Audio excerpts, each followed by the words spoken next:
বাক্যের তিনটি গুণ কি কি দেখি, এই উত্তরটা কে কে পারেন? আপনারা অনেকেই পারেন না একটা সার্থক বাক্যের কয়টি গুণ থাকা আবশ্যক এবং কি কি। দেখি উত্তরটা কে কে পারেন। আচ্ছা, বাক্যের তিনটা গুণ কি কি একটু বলেন। আমি একটু লিখে দিচ্ছি, দেখেন উত্তরটা হবে আকাঙ্ক্ষা, আসক্তি, যোগ্যতা। একদম শেষেরটা কার কার হয়েছে? শেষেরটা ডি, কে কে বলছেন ডি? উত্তর শেষেরটা ডি। একটি সার্থক বাক্যের গুণ হলো তিনটা। ডি কে কে বলছেন? জাগান ডি কে কে বলছেন?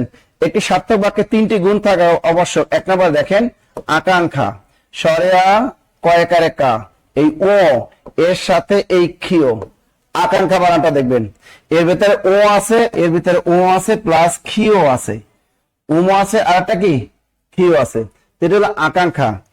আকাঙ্ক্ষা। দুই নম্বরে কি আসক্তি, সরেয়া দন্ত স তয় তয় রসইকার, আসক্তি।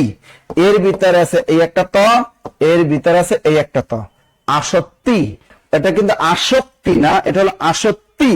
আর তিন নম্বরটা সবাই পারেন, আপনারা সবাই এই বানানটা নিয়ে কোনো কনফিউশন নেই, এটা হলো যোগ্যতা। তা বাক্যের এক পদের পর আরেক পদ শোনার যে তীব্র ইচ্ছা তাকে আমরা আকাঙ্ক্ষা বলি, ঠিক আছে। আর আসক্তি কি? বাক্যের অর্থ সংগতি রক্ষার জন্য সুশৃঙ্খল পদবিন্যাসের নামই হলো আসক্তি, নট আসক্তি। আর যোগ্যতা বাক্যের অর্থগত এবং ভাবগত মিল বন্ধনের নাম হলো যোগ্যতা।